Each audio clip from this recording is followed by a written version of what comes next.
Welcome to this IISS Global webinar. My name is Antoine Levesque. I'm a research fellow for South Asia at the Institute, based in and currently speaking from London.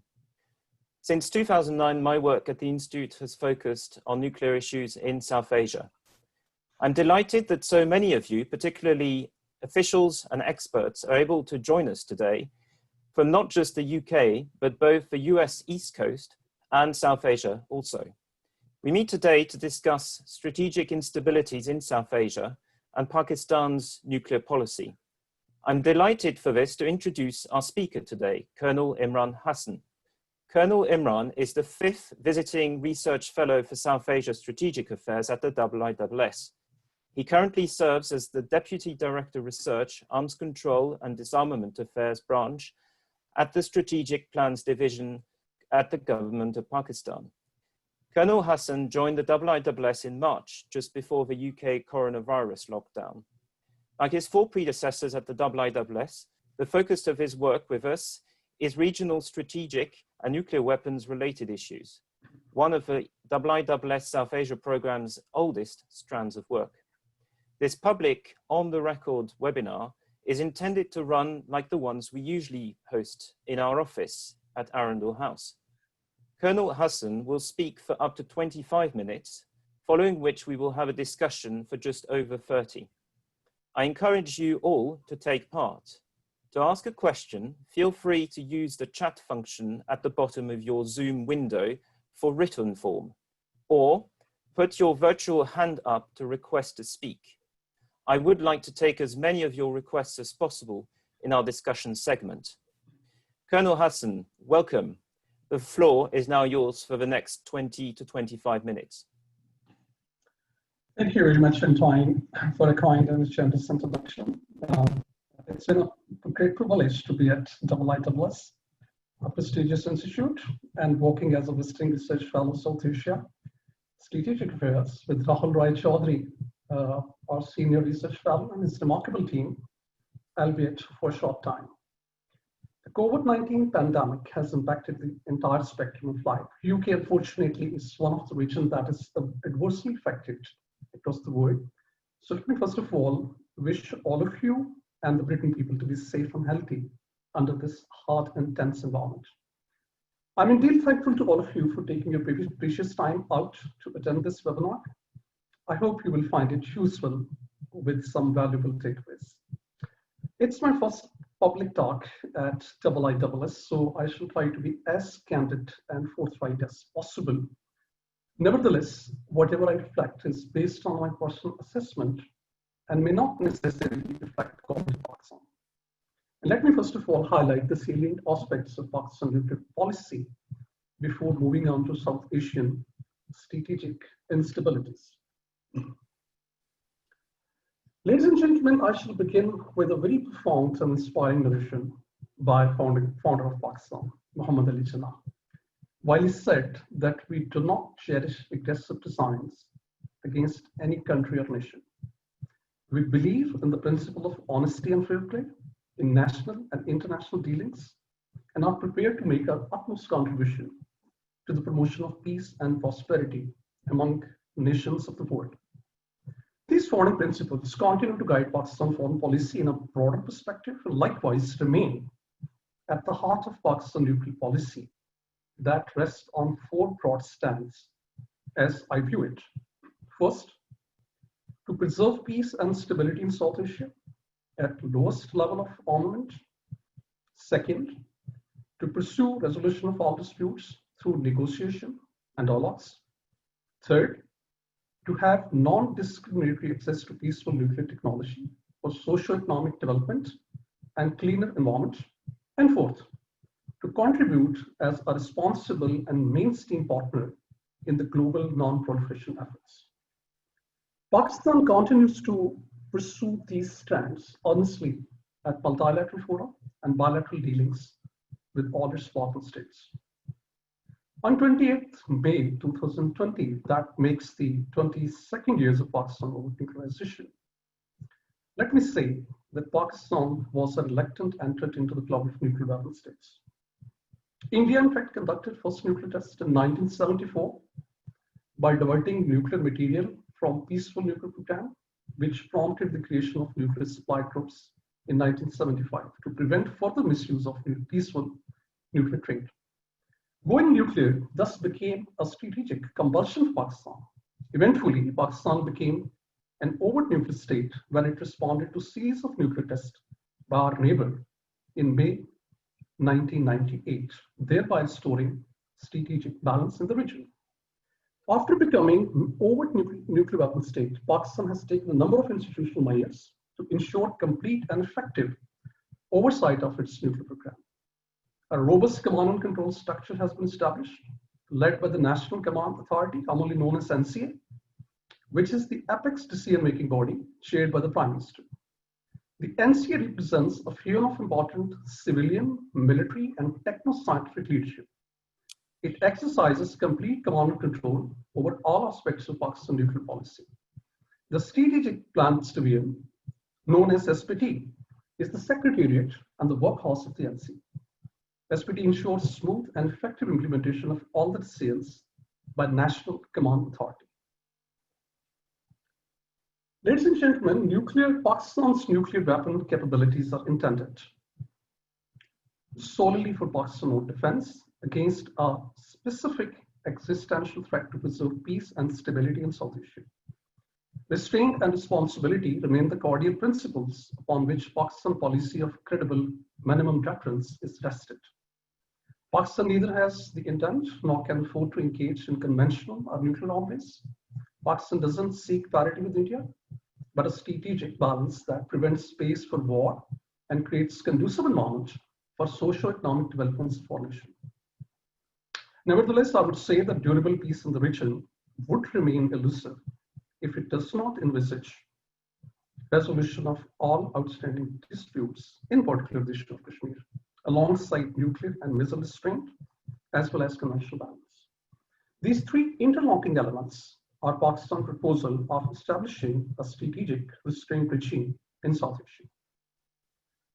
Ladies and gentlemen, strategic instabilities of South Asia have linkages with the contemporary global strategic environment. As the world gradually moves toward multipolarity, America's excedency over the global system has been affected by China's rise and Russia's resurgence. This phenomenon has triggered multiple dynamics. The US, still the world dominant power, has spread itself thin, and the power gap between it and its rival have gradually narrowed. Around the world, there is a sense that everything, including US hegemony, is in question. To me, 2020 can best be described as a year on the edge, a transition from the post-Cold War era to an era that is yet to be defined. A conjoint denominator of this puzzle is that the big power competition is sucking others into new confrontation. While many countries are still striving to get rid of the repercussions of superpower rivalry during the last century, the renewed competition for preeminence and global hegemony implicate global strategic scenario. The fifth age of technological development is another imperative that makes common American, Russian, and Chinese choices to place arms control on the back burner. The arms control structure between US and Russia, as of today, appears to be deconstructed. The US withdrew from Intermediate Nuclear Force Treaty, extricated from Joint Comprehensive Plan of Action, and the fate of New START and Open Skies hangs in balance. This supercore trica is jostling to gain a competitive strategic advantage over one another. Ladies and gentlemen, this interplay obviously affects South Asia. India has emerged as the major beneficiary of this competition, while playing on the both sides of the gallery. The US has opened all vistas of opportunities for it to develop enhanced and modern capabilities. It took a formal start from Indo-US nuclear deal in 2005, Indian exception to NSV in 2008, Defense Technology and Trade Initiative in 2012, Logistic Exchange Memorandum of Agreement in 2016, Communication Compatibility and Security Agreement in 2018, Industrial Security Annex in 2019, and the Basic Exchange and Cooperation Agreement that is lined up in 2020. to name a few in strategic domain. From Russia, acquisition of state-of-the-art S-400 missile defense system, stealthy with lots of firepower, Akula-class nuclear-powered attack submarines, and BrahMos, one of the fastest supersonic cruise missiles in the world, are few examples. BJP fascism is another factor that could prompt its leadership to increase hostility towards Pakistan and risk wage war. Citizen Amendment Act, abrogation of Article 370 and 35A of Indian Constitution is manifestation and widely reported by non-partisan international organizations across the world. Extremism is also reflected in its nuclear policies as the high-ranking government officials hint renunciation of no first use policy and threatened use of nuclear weapons sans provocation. Post-Pulwama crisis turned out to be the evidence. While an arms race is not advocated, certainly strategic balance to maintain credible deterrent at minimum level of armaments is imperative for Pakistan's security calculus. Ladies and gentlemen, let me talk about the South Asian peculiar strategic environment before I move further. The South Asian context, the concept of strategic and deterrent stability should encompass both political and security dynamics, as well as doctrines and force postures for sustainable peace. A stable environment requires that steps should be taken at all tiers, including political and military, to avoid confrontation. Unique strategic cultures and distant political aspirations shape the strategic environment of the subcontinent. While Pakistan is trying to maintain a balance, India is attempting to revise the regional order. Its aggressive designs and blind eye towards conflict resolution is empirical evidence. Alongside, South Asia directly bears the fallout of big power competition. The shifting strategic realignment and global ambitions have led to the notion of counterweight and containment. Attempts to redefine geography, the so-called rebalancing, and the Indo-Pacific security construct are likely to create an imbalance in the subcontinent, detriment to peace and stability. Kashmir, however, remains the core issue of conflict between India and Pakistan has become a nuclear flashpoint. Unlike other freedom movements around the world, Kashmir is a UN-recognized movement for self-determination. The continued tyranny and oppression in Kashmir has assumed a humanitarian dimension due to aggravating human rights violation and atrocities on local to curb a legitimate freedom movement. One would wonder that Kashmir today is the most militarized zone of our planet. And now, since August last year, unfortunately has become the world's largest prison and concentration camp. Ladies and gentlemen, let me briefly talk about Indian strategic behavior before coming to Pakistan nuclear thinking. Regional growth and development in South Asia is hampered by a set of challenges. The historical animosity between India and Pakistan, their divergent political and strategic aspirations, and New Delhi's inclination to gather relative gains instead of cooperation shape South Asian security imperatives. India is engaged in unfettered armed development in a desire to build prestige. As per Stockholm International Peace Research Institute, commonly known as SIPRI, estimates of 2019, it has become the second largest arms importer of the world and accounts for 9.5% of the total global arms imports across the board. This is certainly detriment to strategic stability and peace of the region. At doctrinal level, it endeavors to espouse limited and hybrid warfare against Pakistan. Defensive doctrine, such as Cold Start, that seeks to explore space for subconventional and limited warfare under nuclear overhang, signifies its intent to carry out preemptive adventurism. The so-called surgical strikes and the idea of counterforce preemptive strikes are likely to lead towards conflict escalation. Attempts to exploit conventional advantage in a nuclearized environment directly implicate threatened stability and will have devastating effects. Likewise, implying subconventional prone to use state-sponsored terrorism as an instrument to undermine Pakistan's internal security and conduction of false flag operation to divert world attention from Kashmir and domestic issue is highly counterproductive. During February 2019 crisis, nuclear submarine was deployed to presumably tackle Pakistan. Such actions can quickly escalate the situation to get out of hands with disaster outcome, not only for the region, but for the entire globe. On nuclear posture side, it has been taking global pulse about pros and cons to remove the shouts of its so-called policy of nuclear no first use. The recent technological and force posture development indicate that New Delhi is mulling over announcing a preemptive nuclear doctrine that relies on counter-force targeting. On the developmental side, there is a visible qualitative and quantitative military buildup, which has not only strained the deterrence equilibrium, but also run contrary to the New Delhi's claimed doctrinal posture of minimum credible deterrence. To date, it has developed 14 types of nuclear delivery systems and possesses the largest stock of unsafeguarded fissile material to build enough warhead of various shields to suit this change strategy. This weapon counts certainly far exceeds any reasonable requirements for maintaining a credible and minimalistic deterrence posture and NFU policies. Such numbers can only be acquired if a state is pursuing nuclear warfighting doctrines and comprehensive first strike to support preemption in expectation of damage mitigation.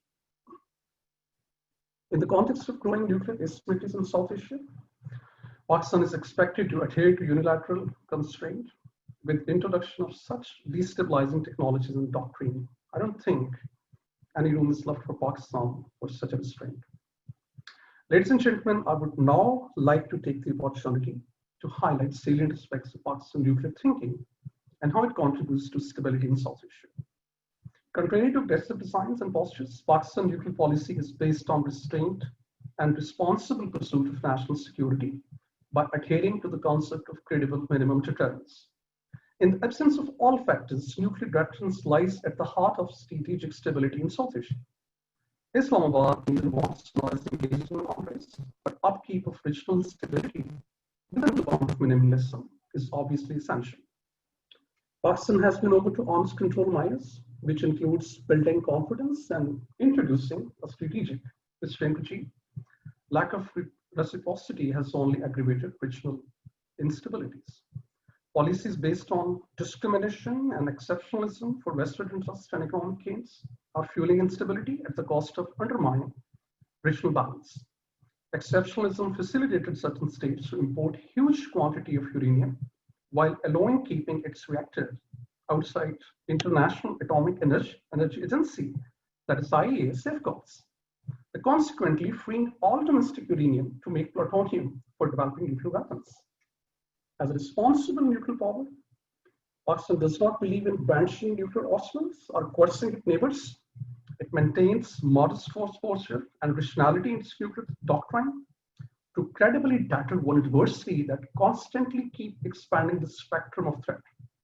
Pakistan desires regional peace, stability, and security, while remaining strongly committed to international non-proliferation norm and best practices.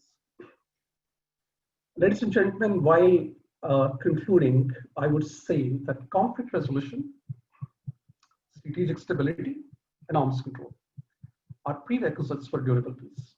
These three interlocking elements reduce the risk of war by eliminating hostilities among states while ensuring a stable environment.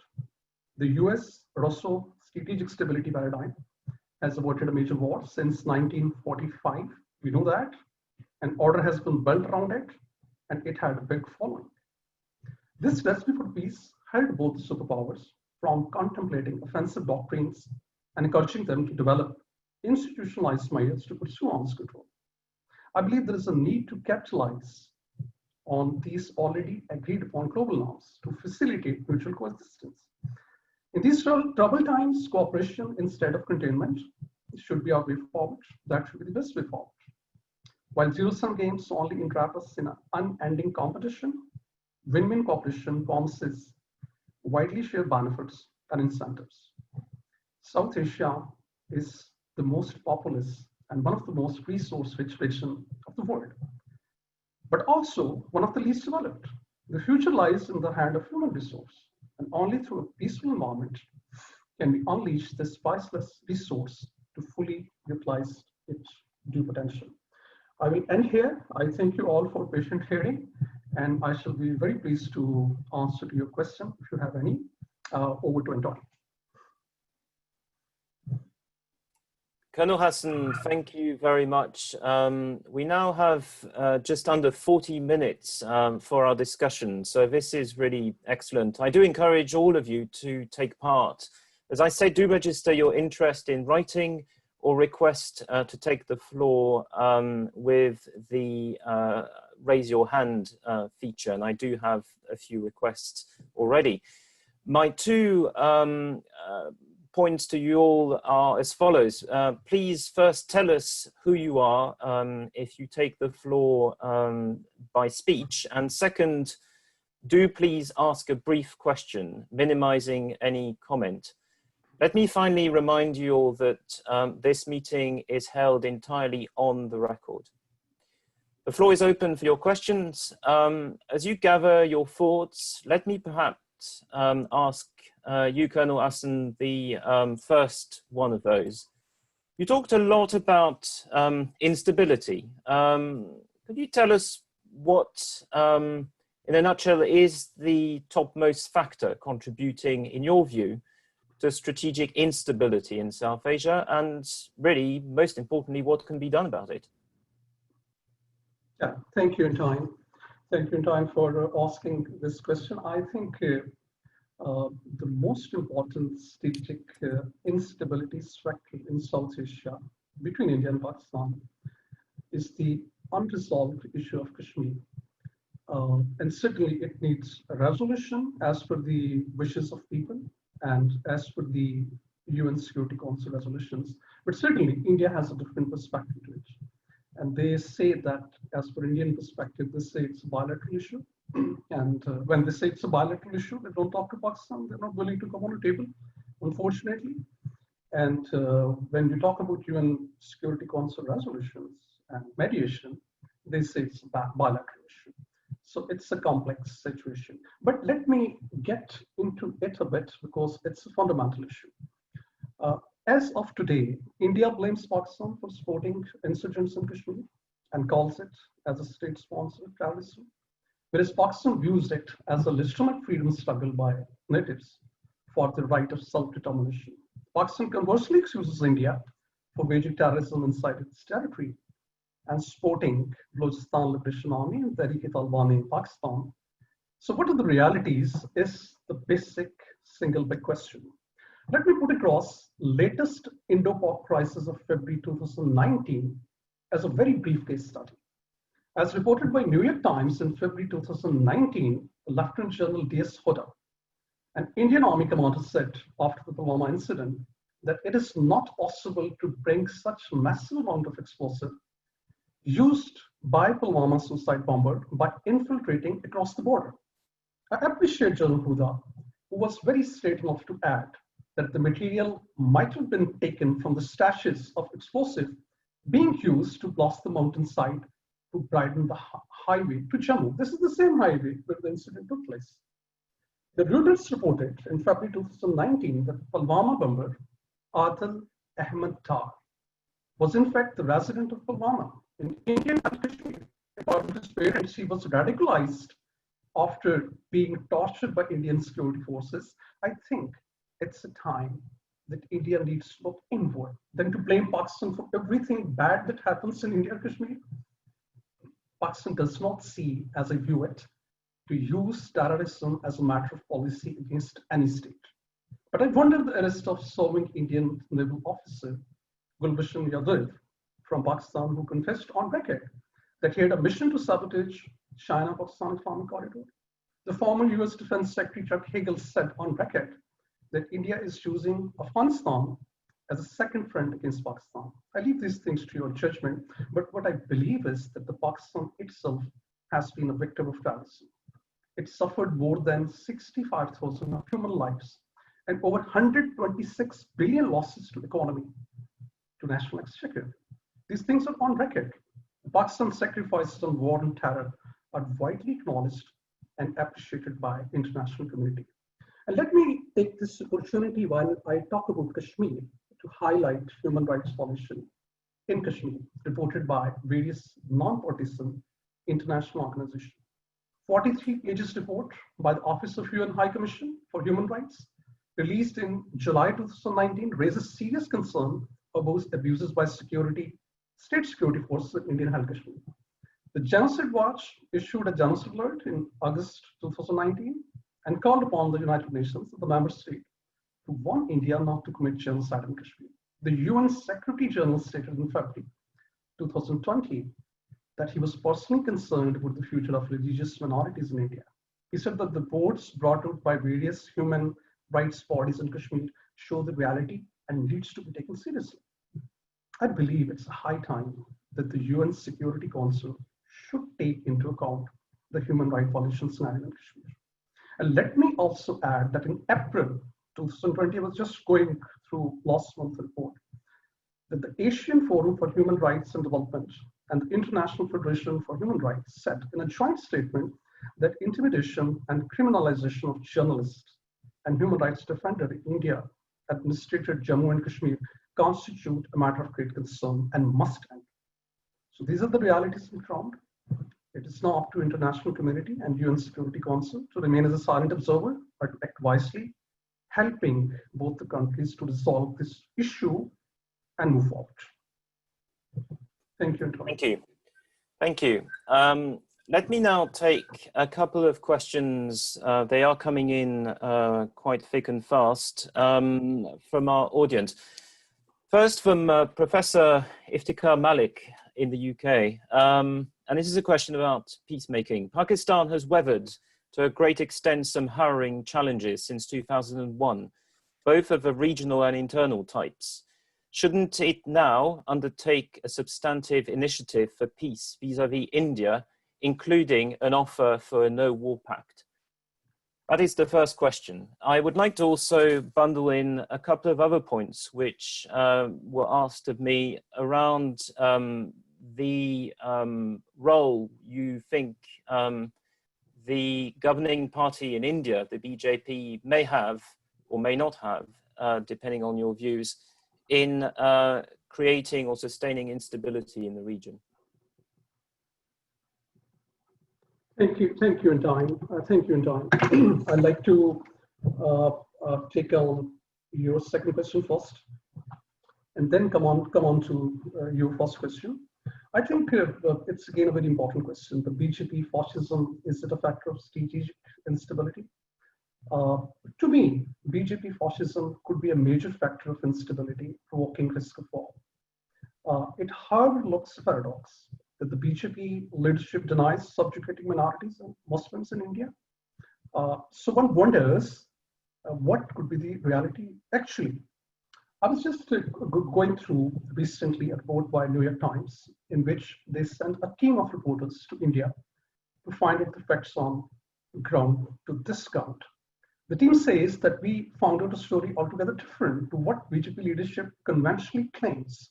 According to that report of New York Times, the BJP has pulled the country away from its foundation as a secular and multicultural nation and turned India into a more overtly Hindu state.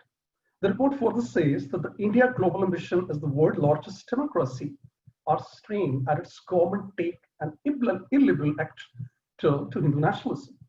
The Citizen Amendment Act and abrogation of Article 370 and 35A of Indian Constitution is reflection. The report says, whereas Hindu, Jains, Buddhists, and Sikhs from other neighboring countries have a right to come and join India as a citizen, over 2 million Muslims in Assam have become aliens overnight. The Muslims in India, unfortunately, have become foreigners. Over 8 million Muslims in Kashmir are under siege since abrogation of Article 370 and 35A in August 2019. People across the world have condemned it.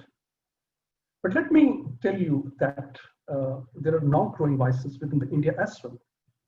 Arundhati Roy, a famous Indian political and human rights activist, said, the crisis of hatred against Muslims continues in India. The people who gathered to protest against Citizen Amendment Act were massacred in Delhi under the cover of COVID-19. Hindu Nationalist Party is leaving no opportunity against Muslims. the fascist regime ideology is based on cleansing of Indian Muslims, similar to what happened with Jews in Nazi Germany. So that's what Arundhati Roy is saying. It's also interesting to know that on April 28, 2020, just last month, one of the leading global voices on religious freedom, the US Commission on International Religious Freedom, in its annual report called upon the State Department to add India on its list of countries with uniquely poor record on protecting freedom of worship. The report says that the Citizen Amendment Act passed in the majority Hindu Indian parliament violates fundamental religious rights, especially for Indian Muslims. The report further says that the PM Modi has championed a radical brand of Hindu nationalism, turned Hindutva, and overseen a dramatic rise in religiously motivated violence across India. His political philosophy views faith other than Hinduism as foreign and their adherent as second-class citizens. The report fortunately has come up from a non-partisan organization. It is available, you can access it online, when religious persecution of Muslims in India is at peak.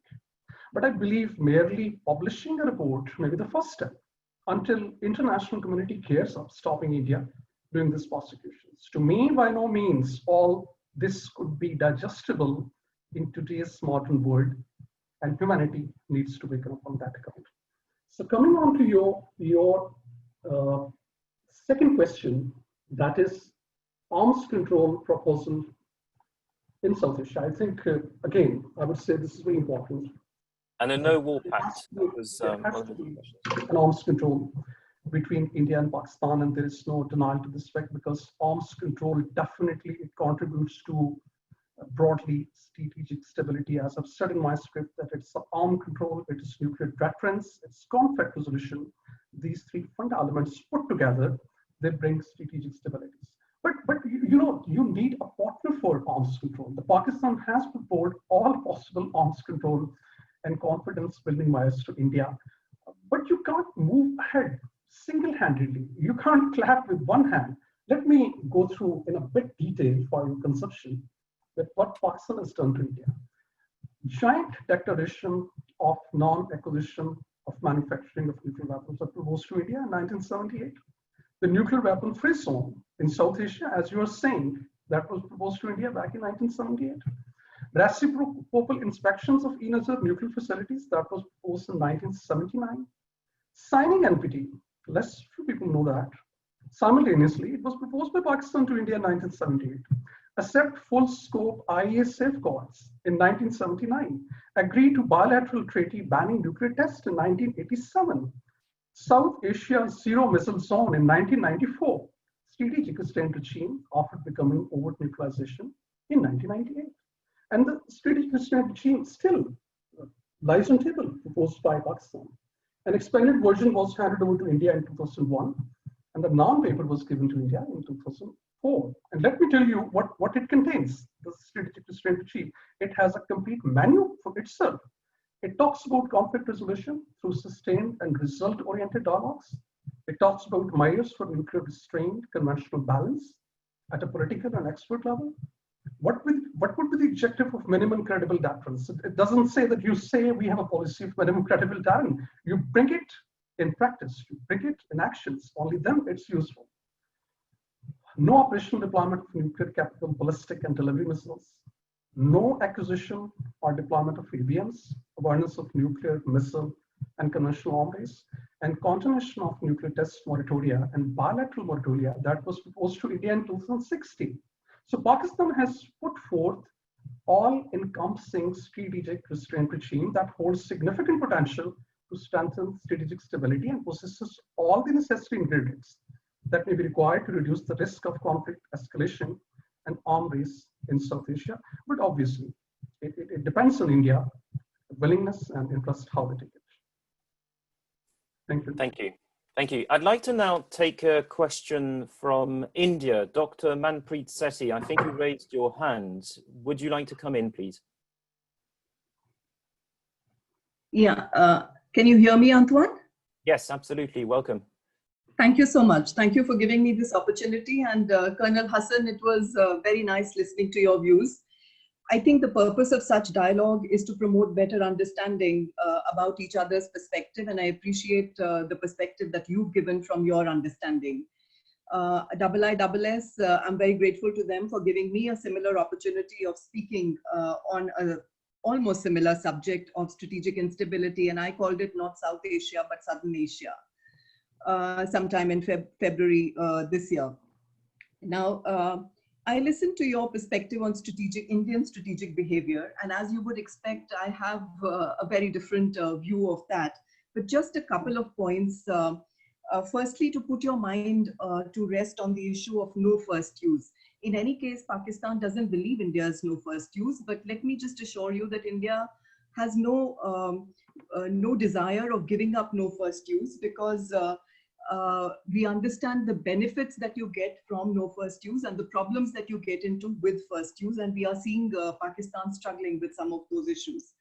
Secondly, on the issue of unsafeguarded material, India has a very large nuclear power program, sir, as you know, and the unsafeguarded material that you're referring to is also part of our nuclear power program. We've been hearing about this unsafeguarded material for such a long period of time. If India wanted, we could have increased the arsenal. But given that the understanding of India's nuclear doctrine is premised on deterrence by punishment, there is no reason for India to increase its arsenal beyond what is necessary to cause unacceptable damage. And with nuclear weapons, which are weapons of mass destruction, it's very easy to cause unacceptable damage. So please don't be worried about any kind of a nuclear number racing that India would get into. Thirdly, your concern about BJP having taken away secular credentials of India. Again, India has a constitution which is rock solid. We've got a population of Muslims which is more than what Pakistan has, and all of them have a say in the making of what India is. So therefore, with the kind of democratic principles that India has positioned its political system on, I don't think that should be a matter of concern. Things happen and things change also in the country. I have just two brief questions for you, sir. You said Pakistan does not believe in the use of terrorism against any state. I wonder then why it remains on the grey list of the Financial Action Task Force. Why hasn't it been able to extricate itself from there? My second point is, as I mentioned to you, I spoke on Southern Asia. I don't think South Asia makes for a nuclear construct because of the presence of China, a word that you did not mention during your presentation. You've spoken about the benefits of the strategic restraint regime. And my question, and you say that it has all the necessary ingredients for confidence building and arms control. Can you offer any suggestions of strategic stability that take into account India's concerns with China? Can your strategic restraint regime take into account these concerns and put in some constructive suggestions on how strategic stability can be built, including India, Pakistan, and China? Thank you very much, and I quite enjoyed it. Dr. Sethi, thank you very much. Colonel Hassan, before you answer, could I double down on the China point, particularly simply because a lot of our colleagues tuning in have been asking a similar question. What about the China factor, looking particularly at the circumstances of the ongoing developments on the line of actual control between India and China? But also more widely, China's role in the Indian Ocean region. So over to you. Thank you, Antoine. Thank you. The ladies asked not many questions. Let me get on to first what the ladies asked about NFU, and then I'll get on to your question about China. The India NFU pledge and the policy of credible minimum deterrence is contested on a rational that over a period of time, high-ranking government officials have indicated otherwise. The huge military spending, over 70 billion in 2019 only, as per CIPRI estimate 2020, by no means support minimalism. Let me highlight only a few cases, otherwise the list is too long and the time would just pass away. The Business Standard reported statement of Indian Defence Minister Rajnath Singh on 16th August 2019 that India follows no first use policy regarding lethal weapons, but what happens in future will depend on circumstances. Shiv Shankar Menon, the former Foreign Secretary and National Security Advisor, in his book, Choices Inside Making of Indian Foreign Policy, published in November 2016, candidly says, and I appreciate him, he says, if Pakistan were to use tactical nuclear weapons, it would effectively free India to undertake a comprehensive first strike against Pakistan. And I found out when I read the Book of Mammon, I found it very unique, as he was innovatively interpreted preemption as consistent with the Indian current NFU declaration. He later declared that the Indian nuclear doctrine has far greater flexibility than it gets credit for. The Lieutenant General retired B.S. Nagal, former Indian Strategic Force Commander and advisor to PM Office on nuclear issues, who can tell better than him, in his recent book, Military Strategy for India in 21st Century, advocates that India should explicitly abandon NFU in favor of doctrine of ambiguity, which encompasses potential first uses in preemption scenarios. Furthermore, BJP Manifesto 2014 that explicitly highlights that there is a need to review Indian NFU policy. You can access the document, it is available still online. So all these developments neither support NFU to be credible nor support minimalism. So this is on account of NFU. And let me go on to the question of China. This is again very fundamental question. And thanks, in fact, for asking this question, because this is an assertion that India normally treats as a justification to its open-ended military buildup and a huge defense expenditure, more than 70 billions last year. While I agree that there is a history of India having border issues with China, but if you see it, the environment holistically, to my understanding, the realities could be different in a magnitude as usually contemplated by India. All three strike codes of Indian Army are Pakistan specific. Their composition, disposition support the argument. One corps, part of Southern Command, disposed at Jaipur. Two corps, part of Western Command at Chandigarh. And 21 corps, part of Southern Command at Pune. So if you just Google it and see it on a map, it leaves no doubt that all of these three striking formations are Pakistan-based, not China. Likewise, more than 70% of Indian Air Force's assets are disposed and located Pakistan-specific. In regard to Indian Navy, Sagarika, that is K-15 submarine-launched ballistic missiles, and Dhanush, that is ship-launched ballistic missile, with ranges of 750 and 350 respectively, one cannot use these weapons system against China either from the Arabian Sea or Bay of Bengal. Even recently test-fired K-4 submarine-launched ballistic missile has featured involving both short ranges and altered trajectories that appear more applicable to Pakistan than to China. Similarly, all these three versions of the short-range ballistic missiles, that is Prithvi 1, 2, 3, you have a Prahar, you have Agni 1, Agni 2, BrahMos, Nirbhay, are Pakistan-specific due to limited ranges and have virtually no utility against China.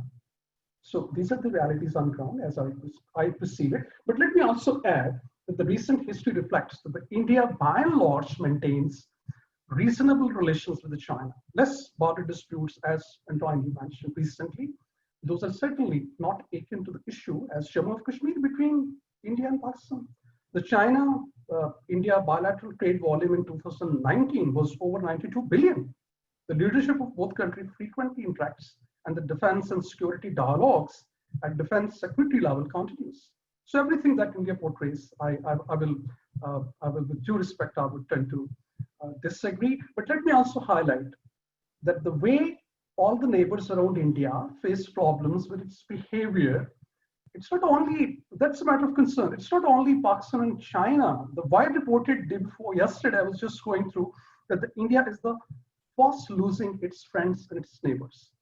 This time, the trouble stems from the Modi government. That Wired says the most recent gift to Hindu pilgrims, a road which was built to reach Kailash Manasarovar in Tibet.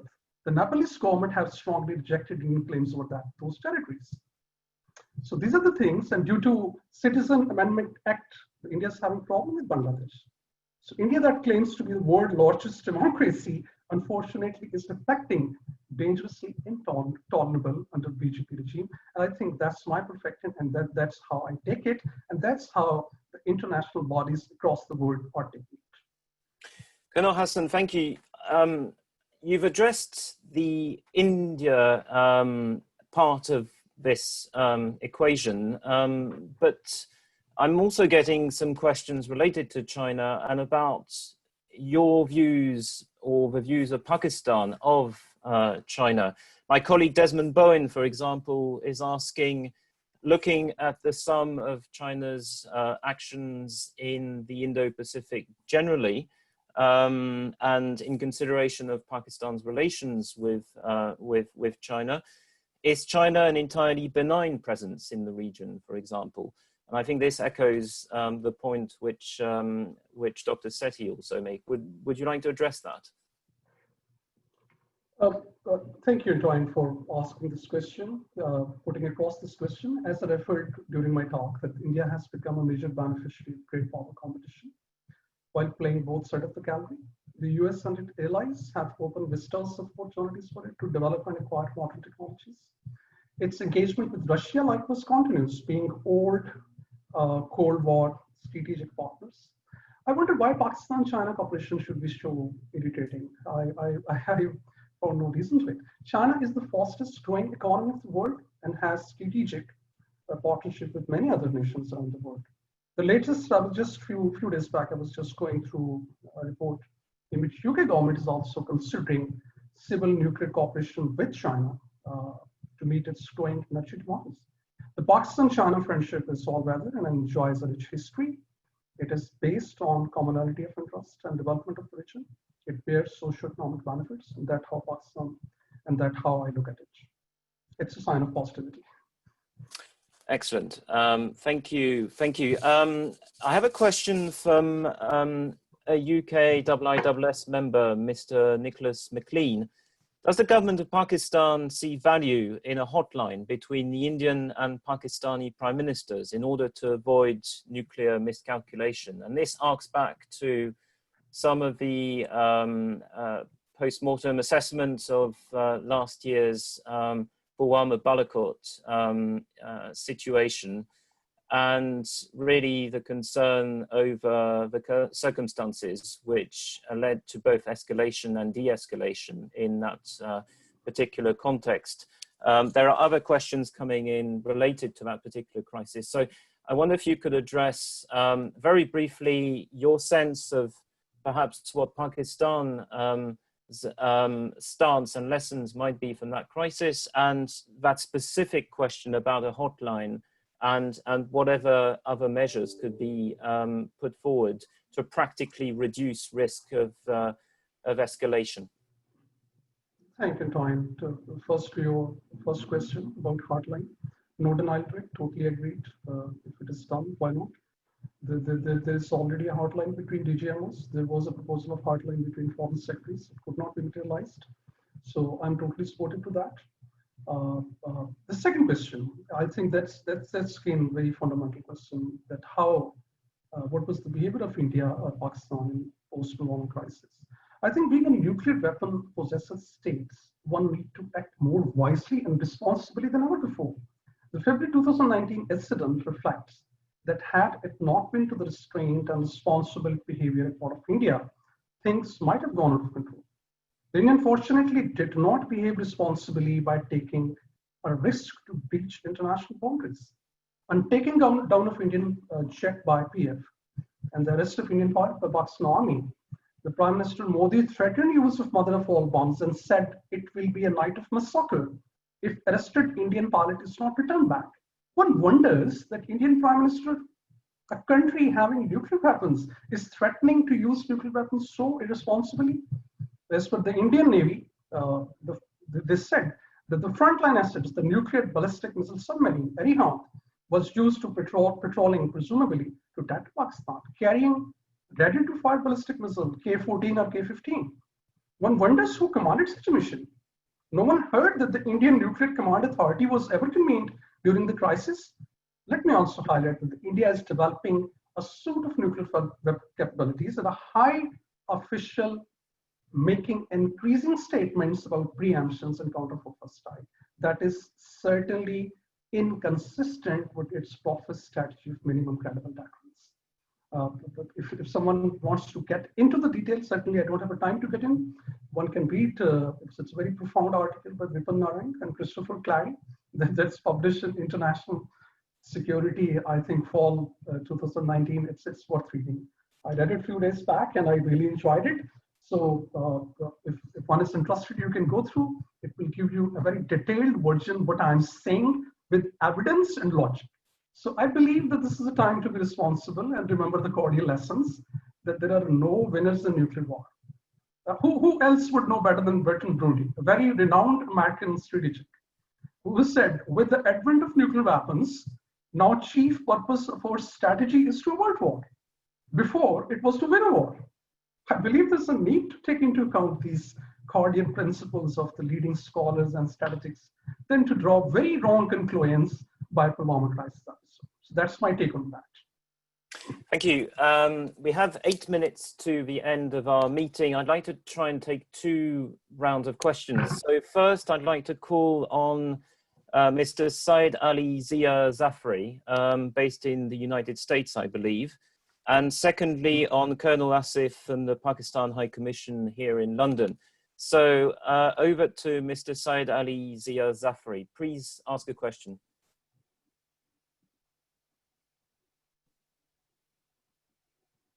Do we have Mr. Zafri? Okay, Mr. Colonel Imran then, Mr. Imran Rana Khan.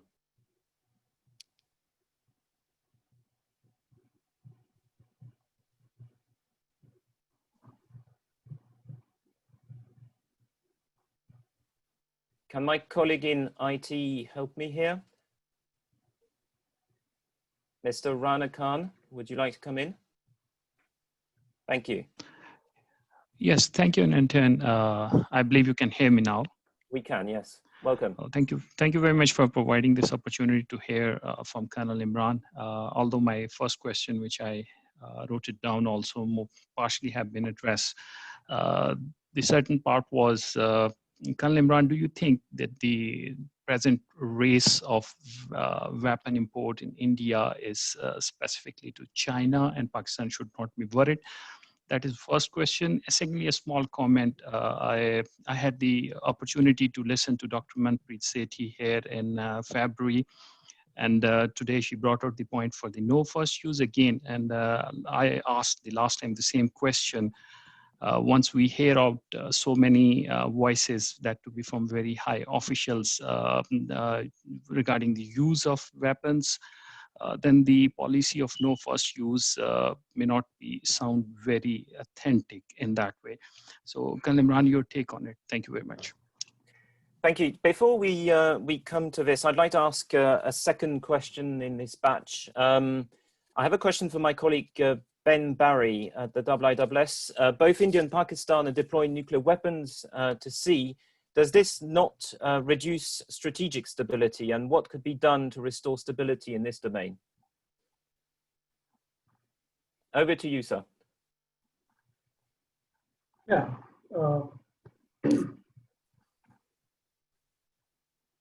Thank you, John, for putting these questions. First of all, in response to Colonel Rana, certainly the arms race and the huge quantity of artillery that's being imported by India, certainly I do agree with you. It's strained the strategic stability and it's counterproductive and it should not be there. There has to be a limit to it. But as I've already said in detail, that you cannot clap with one hand. You have to sit together and you have to carry out comprehensive dialogue. So only then you can find a way to it. Your pledge of your question about NFU, I have given you my perspective in detail. I have told that if you track since last about 2 decades, since India and Pakistan became over-nuclearized nuclear weapon states, if you track down the events, if you get into the research, you will come to know that NFU pledge is not relevant. I have already spoken on that. You can just see that. Now, coming on to the third question, that is nuclearization of Indian Ocean. I think this is again a very, very important question. And I think it's a matter of great concern, not only for Indian Ocean littoral states, but should be a matter of concern for international community as a whole. The Pakistan has not, to my perspective, Pakistan has not initiated to nuclearize the Indian Ocean. India has taken a step. The introduction of nuclear weapons at sea by India has a potential to upset the fragile balance of Indian ocean security. India has gone beyond its ambition to create a minimum credible deterrent. Pakistan will be compelled to reassess its nuclear capabilities. There is an obvious dichotomy in India's declaratory nuclear force posture vis-a-vis development and employment ambitions. Let me get into bit details on this issue owing to its potential risks. According to Indian government sources, the Indian first ballistic missile nuclear submarine, commonly known as SSBM, carried out nuclear deterrent patrol in November 2018. The INS Arihant carried 12 Sagarika K-15 submarine launched ballistic missiles with a range of 750 kilometers, as well as the versions of nuclear capable Nirbhik cruise missile. The post-Pulwama crisis, the SSBN again employed a deterrent patrol carrying ready-to-fire nuclear weapons to deter Pakistan. Notably, the officials' Indian policy is to keep nuclear warheads dematted from actual missiles. It raises alarms, certainly, I agree with you, it raises alarms over the safety and security of Indian nuclear arsenals because a sea-based doctrine may entail a ready-to-use arsenal and less restricted command and control procedures, increasing possibility of accidental use. In November 2017, India launched the second nuclear submarine of 4 planned Arihant-class nuclear submarines, the INS Arihant, that is expected to be commissioned during this year. Additionally, the Indian Navy has also begun construction of remaining 2 Arihant submarine, that is S3 and S4. You can just Google it, carry out research, these things are available, which I'm telling you. So these 4 SSBNs put together will have capability to carry around 100 ready-to-fire submarine-launched ballistic missiles, making Indian Ocean a dangerous proposition. Pakistan is certainly not doing it. Pakistan is not doing it. Pakistan has carried out the Babur 3 missile test, that is submarine-launched cruise missile with a range of 450, and Pakistan was compelled to do it. You have to make a capability to bring strategic stability. It doesn't mean your adversary is expanding the entire spectrum of threat and you're just quiet, you're not doing anything. As I've said, the Pakistan is forced to take measures with a minimalistic approach. And let me also highlight that in March 2019, India and Russia signed a deal for the lease of another Akula-class nuclear submarine that's called SSM to India for another 10 years. The new vessel called the Chakra 3 will be delivered to Indian Navy by 2025. So it will be the third Russian nuclear attack submarine to be leased to Indian Navy. So these developments certainly adds instability. One has to look at it. That's my perspective on it. Colonel Hassan, thank you. We are up against the time. I'd like to just call on one last phone-in intervention from Pakistan, and this is Dr. Saima Sial. Could you please ask a question and be very brief so we devote another extra minute or so to your point? Thank you so much, Anton, for this opportunity.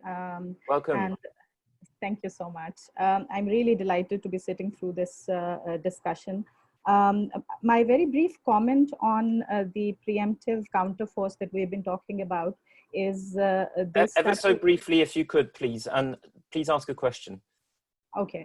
Yeah, but just this very brief point is that it's not just because a question emanates out of this, if you'd kindly allow me to ask it, is that if it were just about the statements, then the threat would not be there. Considering that deterrence is about the perception of how you view your adversary's capabilities, it is the development of the strategic offensive technologies that are happening inside India, the BMD, the hypersonic, early deployment of an assured second strike platform in a crisis early, that, sort of accentuates this.